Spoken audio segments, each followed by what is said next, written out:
Hello, all you beautiful only children, and welcome to Norm, the Cheers podcast. That isn't. It is great to have you here today. I am Mike. That's Dave. That's Tookie. We either have only children or are only children, and you can tell. But it is great to have you here. We spend every week breaking down the greatest live action sitcom of all time, Cheers. And this is a week, man, I was a bundle of emotions this week. Part of me, I loved the A story, and the B story made me like legit sad It was in a a way that I bummer. did not remember it. Yeah, it was a real bummer to watch that B story this week. B was for bummer. Yes. All right, that's why we do the show. That's the whole show. Yes. Amen. Okay. We will Okay. we will plumb the depths of this disagreement and why you hate Carla so much. So we're going to get into this. It's going to be great. Diane's Allergy is an episode I've been looking forward to. I remembered it really well. I remembered some of the jokes really well, and a lot of it held up just as I had hoped. Dave, when Diane had her allergy, what was going on in the world? Well, this premiered on Thursday, December 6th, 1984. 3 days earlier in the UK. Do they know it's Christmas? The fundraising anthem was released. It would go on to sell about 3 million copies just in the next 4 weeks alone in the UK, and another 2.5 million in the US. Probably and certainly kind of like made the template for future endeavors like this, including We Are the World, and also like things like comic relief and sort of celebrity driven fundraising with especially towards hunger, both here and in Africa. Just a song also that I feel like we have yet to escape, despite its frequently cringeworthy lyrics that Bono still manages to shout out every December 1st through 26th. It echoes in my ear. A couple of things I didn't know about the song. Kool and the Gang are on this song. Hell yeah, Cool and the Gang. I had no they happen to be in What? London. They were on the same label as Bob Geldof's and the Boomtown Rats. They happen to be in London during the recording, and they are on the song, as are members of Bananarama, and of course, everybody knows Wham. George Michael's on it, Bono's there, Boy George is there. New Kids on real the Block? heavy hitters. No, this is way pre New Kids. Oh. Yeah. Who? New Kids. Okay. New Kids The new aren't coming kids out were for another. actually kids at this point. Yeah. Okay. So wait, I know about we have no choice but to know about Bono and Wham. Who the hell else was on that? Boy George, then of Culture Club. Okay. Members of Spandau Ballet, with Ooh. no reason they should be named more than a couple times. Duran Duran, members of Duran Duran are all over this recording. Something I found. Oh, Phil Collins, of course, plays drums and sings. And members of the British rock band Status Quo, kind of a British classic rock band, are on there. Apparently, they were not. One of the members was not. Neither of them were in great shape from partying the night before, but they did bring cocaine. So they are highly regarded in the memories of recording the song. Sting is there. Paul Young. Kind of a who's who of British pop rock royalty in the early 80s. Nice. I respect the band for bringing snow on Christmas. But I'm also very much like, ever since I did a little bit of research on the band Genesis, I'm very much team Phil Collins after I found out Peter Gabriel's Sledgehammer song is about a body part. So Phil I Collins did not know that. I had no idea. None. Yeah. Wow. Ruined It's everything. probably not his nose. No. This whole time I used to sing along to that song as a kid. I love that love that music song. video. I love Yeah. that video. So Phenomenal video. Not Team not Phil. yeah, 100%. Now, Phil. how do we feel about, if I can be potentially like the other side of the witness stand here? Okay. Perhaps Mr. Gabriel deserves applause for saying, "Look, I want to sing about this, but I'm going to do it so cryptically. No one's going to feel weird in the car with their kids when they're singing along with it. He's like, look, I got to get it out there. I've got these feelings. I need to sing them, but you are not going to know about this until you're 47. Does he deserve some credit for that?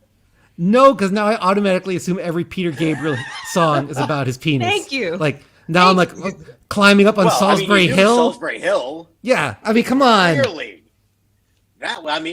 he learned from Salisbury Hill and grew into Sledgehammer. That's what I'm saying. In your eyes. Dave went too far. All right, big time. Let's move on. Oh, our viewers are going to be so sad. Disappointed in us. I make what we're getting. Yes, the dads across America are just disappointed. All right. All right. How about that cold open, Tookie? Okay, so we open up in the bar. A kid walks into the bar looking for Sam. Hey, can I find Sam Malone, the Red Sox player? And Coach happens to be standing in front of Sam. He says, "Oh boy, you've gotten old." And Sam's like, "No, I'm Sam Malone." And the kid's like, "I know." Rude. Everybody born after 2000 is on notice. Anyway, so he approaches Sam and says, "Well, my brother Doug is in the hospital and he's getting his tonsils out, and he'd really love an autograph from a Red Sox player." And Sam goes like he's about to sign the ball. He's like, and the kid says, "Well, I'm wondering if you know where Carl Yastrzemski is at." And he's like, "Oh, no, I don't know where he is. I can help you find him." Like he's about to, toss the ball that the kid wants autograph, and the kid's like, he barters with him, and he's like, "Well, maybe you can sign it on Carl Yastrzemski's behalf." And I don't know what his handwriting looks like. Neither does my brother. It all works out. Sam signs the ball. Roll credits. Very nice. Spectacularly well acted by this child actor, who I just found out is Teeny Yother's older brother. In real life or on screen? How talented is that family? In real life, that's Bumper Yothers, Teeny Yother's brother. Yeah, Bumper Yothers. Yeah, her on-screen brothers were Michael J. Fox and Brian Bonsall. Bumper. Brian Bonsall. Wow. Okay. Oh yes. Forgot about the Brian Bonsall era. Bumper? That's his government name? No, okay. I forget what his given name is, but he decided to go. He was working under the name Bumper. Okay, because I have a whole thing where some people have some issues with so-called ghetto names, but like a lot of white people have named their children Kale and Dragon and Absidy, spelled ABCDE. Yeah. So wow. I believe. I feel like that's going to happen if Gwyneth Paltrow has more kids. Oh my God! 100%. Someone toss her vagina candle. Throw it out the window. Don't let her. No. Apple and Moses are enough. I'm ashamed I even know their names, but here we are. Nice. I feel like early 80s moment right away is a small child being incredibly hurtful towards an adult. Like that was such a 70s and 80s especially staple of, if there's a child here and he's new, he's almost definitely going to break the soul of the lead character. I don't know why we found that so charming. And by the way, I learned the hard way that did not translate into real life. No, it didn't. No. There was no lesson to be learned from TV. It was not cute. I had to be told that it was not appropriate to address a follically challenged gentleman as Chrome Dome. That was not okay. That was not okay. Ooh, you did that. You did that? I did that. Yep, in our bowling alley. Yep. Okay. And I got talked to. It was on Benson. Everyone laughed. I didn't know. I was learning. I wanted to be funny. Yeah, the '80s, yeah, they really wanted to push the idea that that sass was not only socially acceptable but like charming, and Mm-hmm. it did not play in the real world No. at all. Mm-mm. I feel like in the 90s, it transitioned, like, especially kind of the Disney Channel led the way. The sass became like, I know what's going on and you do not. It Hmm. became more of a knowledgeable thing as opposed to, oh, look at everything wrong with you. It's more Yeah. just like, I know things. I know things. Yeah, because especially because I mean things are different now in terms of parenting. But back in the day, parents used to square up with their children. So Uh-huh. Uh-huh. All right, mm, let's delve into the A story and the B story. A story this week for Diane's allergy is clearly about Diane. Diane and Frasier decide that they are going to move in together. Uh, they are good. The one issue is that so they have a dog. Frasier has a dog named Pavlov, which led to quite a few fun jokes. Uh, and after they move in together, Diane starts having allergic reactions. Sam postulates that this is because of a psychosomatic reaction because she's not ready to move in together. She insists it's the dog. Sam takes little Pavlov, the dog, and still the reactions are happening. Frasier says this is clearly psychosomatic. And then we have a very kind of weird ending where, okay, we're not ready to move in together. Diane goes off. Sam has renamed the dog Diane. There's a lot of really weird, uncomfortable stuff with this, where he talks about swatting the dog in the behind, which would not play today, and saying, mm, shut up, Diane, but got a big laugh then. And all that really bothers Frasier about this is that the dog is named Diane and not that Sam is hitting the dog. Yeah, it was a different time. It was a different time. And then Frasier insists on getting a little Pavlov back. Diane, but they don't actually talk about the fact that it's the dog. They talk about it being Diane and she and her. They are arguing about who gets to have the dog. Diane overhears it, thinks that they are arguing over her, and is very taken away, just really swept away with the idea that Frasier is fighting for her that way, and she's incredibly turned on. And apparently, their code word for getting busy is going to see a Kurosawa film, which led to the very funny joke. We are going to see the Seven Samurai. Is that all right, Sam? Yeah, I hope all 9 of you are happy. I enjoyed that very much. Yeah, it was weird. And I'm noticing a pattern with Diane that she likes it when the character Diane likes it when men get a little barbaric, like just a little mm. caveman-y. There's this moment. There's the moment where later on when they buy the house and Sam kicks everybody out and saying, "No, this is our house," and she says, "You claimed it for me," and she's aroused by that. So Diane is she's got layers. Diane's got some layers, but they go Oh, for off. sure. And it's funny because it's almost left with the idea that, oh, now she's not going to have the allergy. She's ready for this. And they are going to move in together. And I'm not totally sure at the end if they are living together or not. I don't think they are. But they're definitely going to hook up. Anyway, B story really made me sad. It's Carla's birthday. And instead of giving her nice things, they keep giving her gag gifts. Everybody. And it makes her upset, makes her sad. Oh, it makes her upset. It makes her sad. I thought I put this on Do Not Disturb. I did put that on Do Not Disturb. And then finally, it looks like everyone chips in and has Cliff go and get a gift that she really loves. And she says, it's hard for me to say thank you, but thanks, guys. And it's really sweet. You can tell how important everybody is and how much she just wants somebody to do something nice for her because none of her kids are doing it and she doesn't have a significant other. And these guys are her family and she just wants them to do something nice. And then it turns out to be another gag gift. And it really made me sad.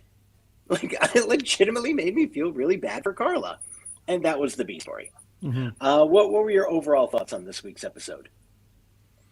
This was not a big this was not a great episode for me. Like it just didn't kind of pull me in. I thought there was a lot of like super creepy Sam energy kind of throughout, which was kind of like just kind of distancing. And then like yeah, I had the same reaction to the B story, just being kind of like down about it because I thought Rhea Perlman played it really beautifully Yeah. and kind of deserved to be its own A story, like how these people around her are failing her.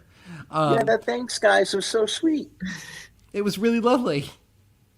Well, this episode, it's by season 3 standards, but this would have been a banger in season 2. Yeah, I I, This I, would have I agree. this would have hit in season 2. That's the messed up part. But also, there's a part of me that's kind of like, I only felt bad for Carla at the end because it was Cliff. I don't know anybody else. But because it's Cliff and it was like a creepy message, horny as a hoot owl Yeah, that shows up because of body heat. Um, and because it's Cliff that gave that to her, I was like, okay, now I feel bad. But the rest of the time, for me anyway, I didn't feel so bad for Carla because it's kind of like, well, she's a bully anyway. This is true, a true. tad bit of karma, Yeah, just a wee bit of the karma. fair, fair. She's potentially getting a little bit of what she deserves in a non-Heidi Perlman episode. A little bit. It was fun. Like I felt like the vibe in the episode should have been, or wanted to be like, like that anytime Carla has a birthday party, it's like it is like fun, and the expectations like we're gonna give gag gifts. Like I thought it was a weird choice to make it like, oh, I was really expecting something nice, and everybody disappointed me. I was, and it was that was kind of a funny. I don't know. All of a sudden, like Carla was this like very vulnerable character at the outset. Truth, Perhaps. Yeah. truth. Yeah. Good points. Fair points. Yeah. Um, so yeah, and there were some good lines. I thought the actual gifts were there.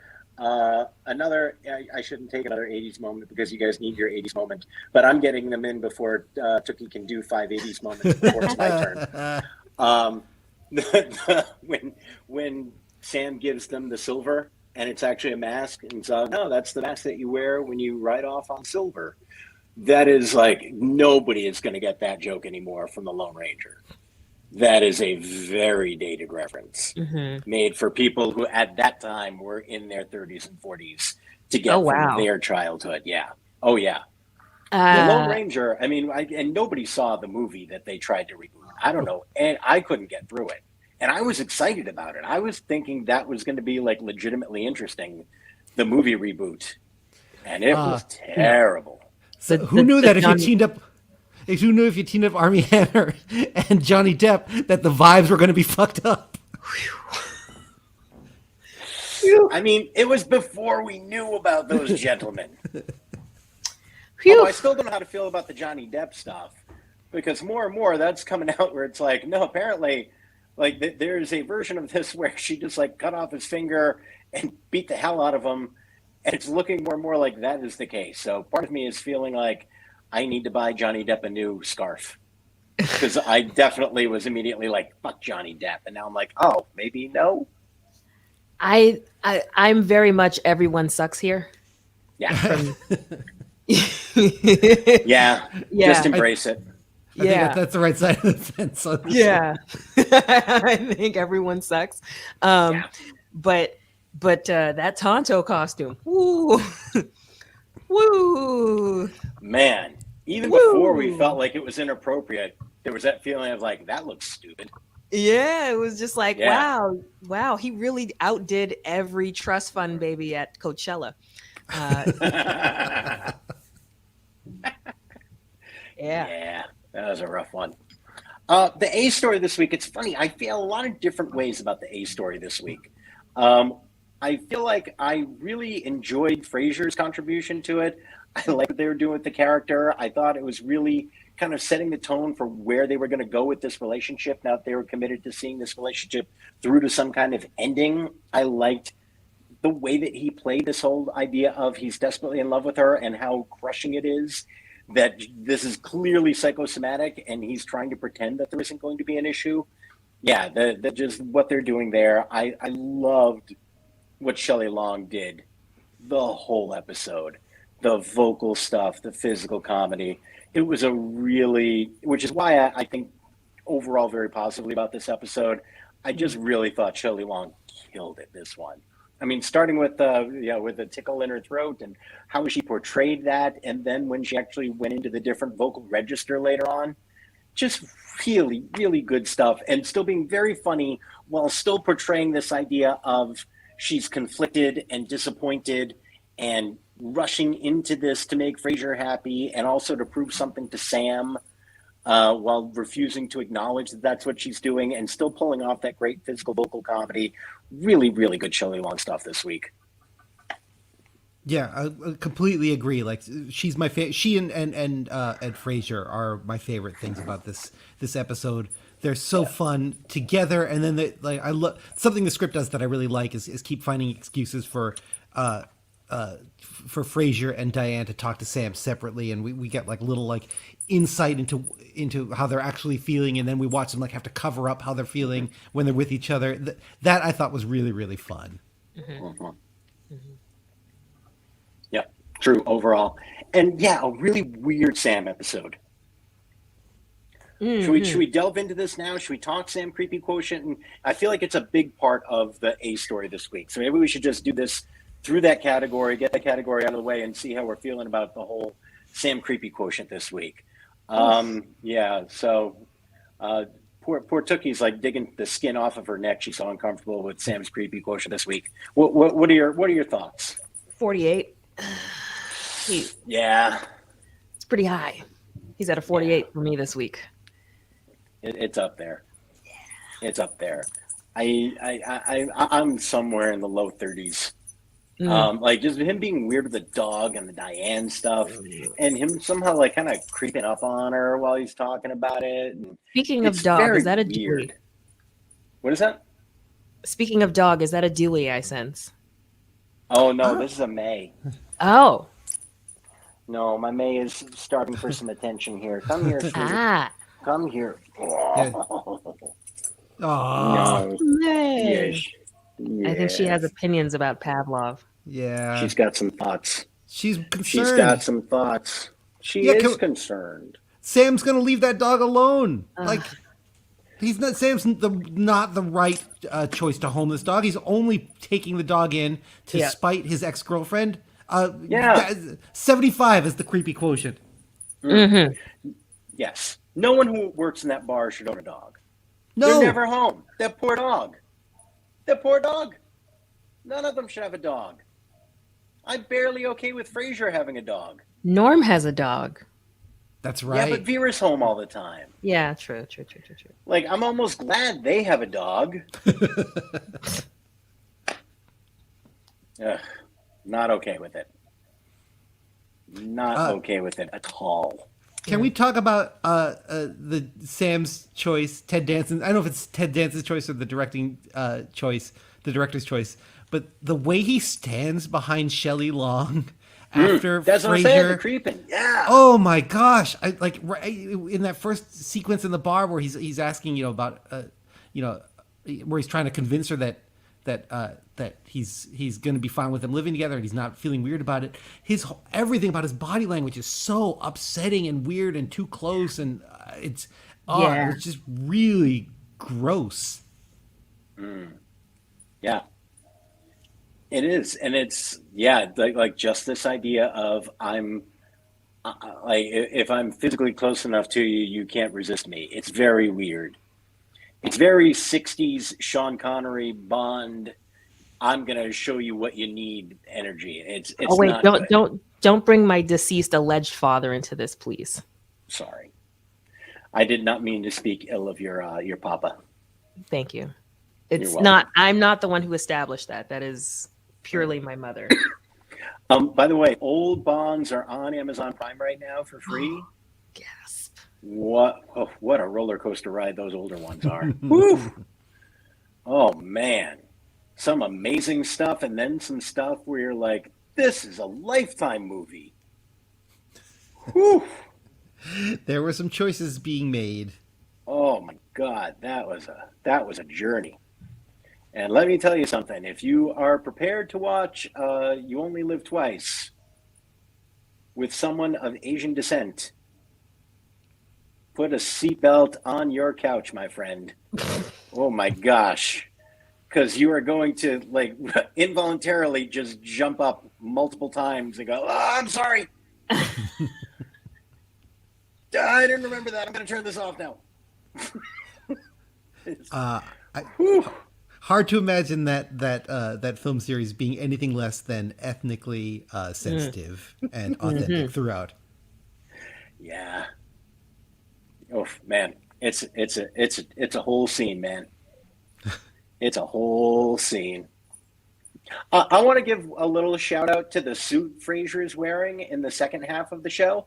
Oh, It's a Yes. suit I could never pull off, but I wish I could. I think he is wearing the bejesus out of that three piece. If I went in, that is exactly what I want my psychiatrist to be wearing. Kelsey Grammer is really killing it, and they are killing it on his behalf. Like, yeah, I agree. He looks perfect this season. Yeah, that suit I thought looked phenomenal on him and told us everything we needed to know about like this like super tweedy, stuffy person, and he is filling that outline beautifully. Like I think I had more laugh out loud moments at Frasier this episode than any other character. Yeah. Yep. yeah, because There's some Coach, great moments. poor Coach. Coach was not doing well at this No. point. You could tell. They just Yeah. gave him a few lines. You could almost see him reading the cards too. Yeah. And that was another thing I kept thinking about as I watched this episode. I'm like, we don't have Coach much longer. He's not doing good. They couldn't write much for him this week. Yeah, Yeah. like Coach looked tired. Like the weird the way they threw Cliff out of the bar was like I felt like that's how you throw an actor out of the bar if they have a bad back and he's like, don't lift me, don't lift me, don't lift me. Like everything about this episode felt just kind of like tired, with the exception of Shelley Long and Kelsey Grammer, who's really like Yeah. they I felt like they had like a really forward moving energy that nobody else really had. Obviously Rhea Perlman didn't have dialogue to sort of do that. Like I thought she did a great job with what she had. She carved such a deep hole, like nobody else could sort of get out of it. It's an interesting point. Yeah. All right, have we got a joke of the week, everybody? Kinda. Okay. Kinda. Do you want one of us to go first as you make peace with your joke of the week? Yeah. I'll give it. I have a runner-up, which is not a joke, but like just a moment. But the way, since we talked about it already, when Sam does grant Diane the afternoon off, and she and Frasier leave to go to the Kurosawa festival, the way they scamper up the stairs is, I thought, was amazing. Like, was just so like fun and funny and weird, like these weird teenagers that just got permission to go have sex, but they're in these like 40-year-old bodies. I really liked that moment.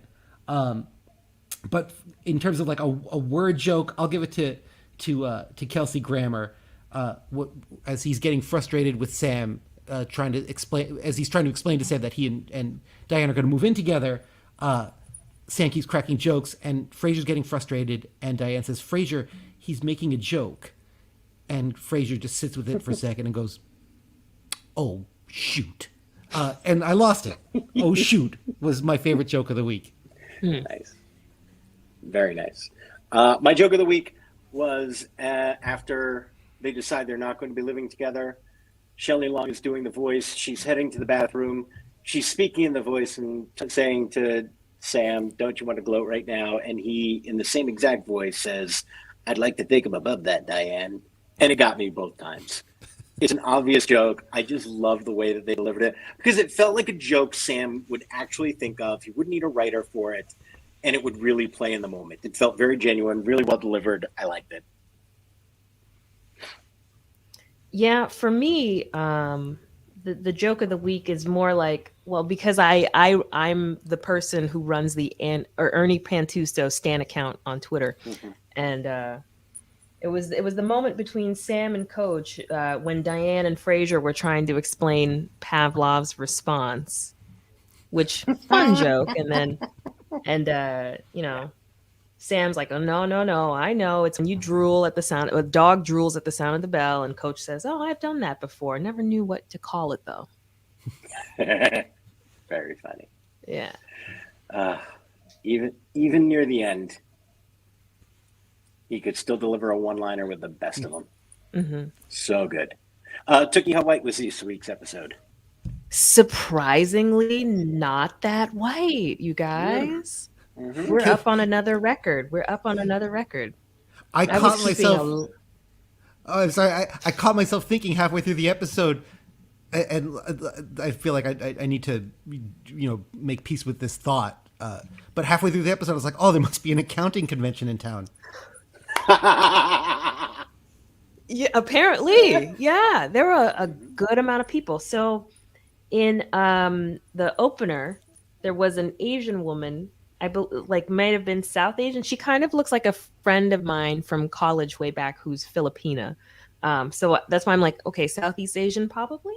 And she was at the table near the door. There was a black man standing behind Sam. That's in the opening. In scene 1, there was a black couple by the piano, a black woman in a gray suit, like that head to toe suit. If you paid attention to that suit, it was a good suit. Outstanding suit. Yeah, with the nice pattern. Yeah. I saw that suit. Now I was like, this is a great sartorial episode. Yeah. It was a good suit. Yeah. The gray with the large checker. Phenomenal suit. She passed by Carla. Not everybody could pull that outfit off. And she was hanging out with a friend of hers who may or may not have been Latina. And then there was another woman, I believe another woman sitting behind Diane at one point. A man who, let's say he's Dominican. He was beige, but he walked into the bar as Frasier was leaving. And then there was another black man who passed by Carla as she spilled the wine on herself from that quote unquote joke crystal. What was it called? The dribble crystal. Dribble crystal. Yeah. And then, which I feel like also has a strong case for being an 80s thing of the week. Although you guys still have to go. I'm sorry. Yes. I have a lot of questions about the dribble crystal. Awesome. I'm sorry. Okay. Finish your thought and we'll answer every question we can. Thank you. Okay. So in the second scene, there was a black woman and man canoodling at the front of the bar towards the audience. And then when Diane walked in, there was another couple that was reused. The woman in the suit again, and they walked in. They were reused. With the same man in the in the tan suit. And then there were two black women sitting near the front of the bar. And then in the final scene, the Latin man who walked in when Frasier was walking out was reused in that scene. And then there was an Asian woman sitting next to him. And then another Latina, presumably, at the bar in front where the couple from the scene before was canoodling. So in total, that is 15 people of color plus 3 for who were reused, if you want to count them as bonus extras. So that's a lot. A lot this episode. Nice. Yeah. If we could only get some of them some speaking parts. Yeah. But this is progress. It's there. Yeah. Yep. All right. You have questions about Dribble Crystal? Or do you want to do your 80s? Do you want to do your 80s moments? Sure. Or do you want to delve into your questions? Well, let's do our 80s moment, and then we can really dig into the knowledge. Okay.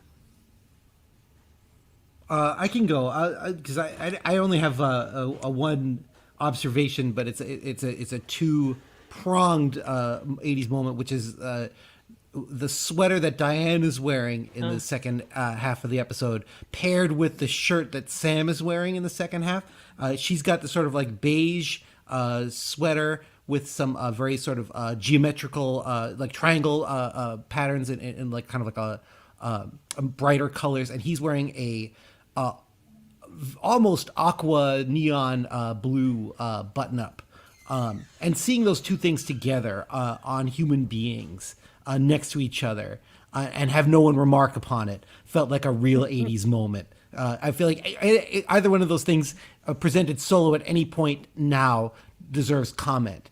But yet they could share the same frame comfortably in 1984 and not be and pass without notice. Very good. Tookie, your 80s moment? Okay. All right. All right. using E equals MC squared as kind of a punchline. Felt like it was a little tropey to hammer home the point that someone's smart. Okay, linoleum in the living room. My God, what? When Diane proposes redecoration at Fraser's place, what was wrong with people? Okay, I don't recall that ever being an actual thing. Okay, it was just such an absurd thought, but okay. So I don't remember that ever actually occurring. Maybe like down in Miami or like really hot southern places where they didn't have carpeting. But just the idea of how ubiquitous wall-to-wall carpeting was at that time, that it was never even a thought of, oh, we're going to put in hardwoods. Like that somehow linoleum was the only option beyond carpeting. We had covered up hardwood floors so completely and wanted them out of our lives so badly that it wasn't even worth thinking about having wood floors. For why? Yeah. So the mention of, even just the mere mention of linoleum makes me cringe a little because it's still in my parents' kitchen. Okay. Shei Fujimoto. Asian fusion restaurants starting to make their starting to emerge a little bit. Starting the onset of that jumped out at me. I was like, whoa, oh, okay. That's something that sounds like it would have been at the Pru in 1984. And sneezing in someone's face. Sneezing in that might general. have been more like 2019. Oh yeah. Oh yeah. Yeah. Sneezing. Yeah. Can you imagine? Like honestly, like if I'm out in the wild, if I gotta go get groceries, if I'm out in the wild and I hear someone sneeze, like immediately the Jaws music plays in my mind. Like it's you want to burn them like a witch in Salem. Yes. Yeah. It's like, nope, this can't spread. Yeah. So Diane's sneezing, and just sneezing as a plot device in general feels very 80s. But yeah, the dribble crystal, which I can hardly pronounce. What's up with that? That's a thing? That's a thing? It's a gag gift? Or just like dribble glasses were. Dribble crystal feels like it was very specifically for Frasier to do something high end. But yeah, that was something that I remember being a go-to sitcom thing. I don't know if I ever saw one in real life, but dribble glasses were kind of a gag comedy trope. But how does it work? How do you not? I never saw one in person. Dave, have you ever seen a dribble glass in person? I think they have very fine holes. It might be like a 2-layer plastic, so the holes might be a little offset, so you can't quite see. But yeah, when you tip it, like it like lets a little bit of liquid kind of fall to your front, even as some passes through to your mouth. And it was red wine, so poor Carla, who probably doesn't have many clothes to spare, has ruined a blouse. Yeah. I'm curious, Tookie, just generationally, like, what's your relationship to like plastic practical jokes and novelties overall? Because like I feel like when I grew up, there was like an actual store in my town that was like the model hobby shop that sold that stuff. And we could, and I remember seeing like ads for the comic books growing up, things you could order. But as things moved into the 90s, like that store definitely closed, and I don't remember seeing that stuff. Was that available to you?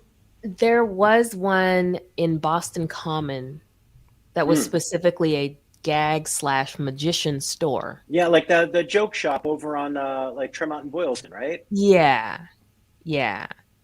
But that closed ages ago, and I know I was much, much younger. And I don't think I'd ever went into it. Magic shops didn't you do a show above that place, Dave? Oh, geez, I don't. I wasn't above that place, but yeah, there used to be a little theater over there. But I don't think that shop was operational when I did stuff over there. Okay, maybe. Sorry, my bad. But yes, I'm sorry, Tookie. I did not mean to interrupt. No, because like magic shops were still a thing. Like they still existed when I was younger, but they were very few and far between. and or at strip malls in very isolated situations. But the most I've ever known about specific places to get jokey, gaggy gifts was like that random aisle at Stop and Shop with the whoopee cushions and the kazoos, right? So by the time I had access and knowledge and a little bit of allowance money to get that kind of stuff, it was already starting to phase to being sold on Amazon, and all that stuff you get on Amazon now. So practical joke gifts that you get at a store just weren't something I had, it wasn't something that I had access to per se. It's not, I yeah. feel like there must still be physical magic shops out there. I would like to think so. Yeah, I think probably not as many little strip mall things, but it has to be out there simply because it's something for like magicians, you want to see it in person. You want to judge the quality. Like it's such an important part of your performance. I would assume those physical structures must still exist. But also there's Etsy. There is. There is. Yeah, I feel like there's no sort of like hobby, like, and the closest thing that I have in my life now is like a place to go where you can get supplies for like role playing games and stuff. And it's maybe morphed into that, but like there's definitely, to my knowledge, not like a magic shop or a place where I can go to get like a plastic ice cube with a plastic fly in it anywhere close by. That was all the You got to stuff that make was it at the yourself counter. now. Yeah, seriously. I'm John Hammond over here. Like I gotta extract it and put it in. Forget it. I got a life to lead. Very nice, God. 1993 reference. Well, very nice. That's where I've plateaued and stayed. I believe that's where artwork plateaued. That's where true cinema plateaued. 1993. Tremendous year for movies, by the way. Very good year. Great year for movies. Yep. All right. Any final thoughts before we put this episode in the books? Again, I think this would have been a banger in season 2. This would have been a standout. Yeah, it's somewhere. Yeah, it's definitely the lower half. But that speaks to the quality of everything we've seen thus far in this season. Very true. Yeah, I feel like the momentum is starting to really roll towards the finale now. I can sort of feel it coming. Like, okay, we're on the collision course. This is how it's all going to end. It feels like the writers know where they're going right now, and they're building it all towards that. Yeah, like we're in a fun place with Sam and Diane where we've now established that they can't be together, but they also can't really be apart, and it's fun to kind of play in this space, and hopefully it will stay that way for a little while before things get before the sentiment really turns sort of anti-Diane. Oof. Yeah. Oof. Yeah. All right, but still lots of fun pro Diane stuff coming up, so it'll be good. All right, do we have anything to plug this week? I got nothing. I probably have some stuff, and I'm blocking it out of my memory because I had a whole day off yesterday, and I'm still Rebel. I'm still, yeah. Oh, I'm seeing a thing at the Calderwood Pavilion on Thursday. That's, yeah. Oh, what are you seeing? I think it's the Scottish play. Oh. But like a remix of it. Oh, is it the Whitney White's thing? I think so. Oh, my friends Tyler and Taby co-directed it. They're wonderful, and Whitney White is a genius, and that I am dying to see that piece. I'm really looking forward to it. I will give you a review. Please. Very nice. And should we poll our viewers before we head out? Yes. So, yeah, do you want to introduce the poll and what we're trying to decide? Okay, yeah. Beloved viewers, now that the kiddos are back in school and some of you have days free, how do you feel about us going live in the daytime? Let us know in the comments or on our page, and tell a friend to tell a friend about Norm, a Cheers podcast. Definitely. Yeah, we've been pre-recording for a few weeks now because as things are opening up, it's, for a little while it was much harder to do stuff during the day, and now it's getting a little more challenging to do stuff at night. So yes, we want to find out would it be better to watch it during the daytime? And I think also too, now that we've done some pre-recorded ones, do you notice that we're not live? Does it make a difference?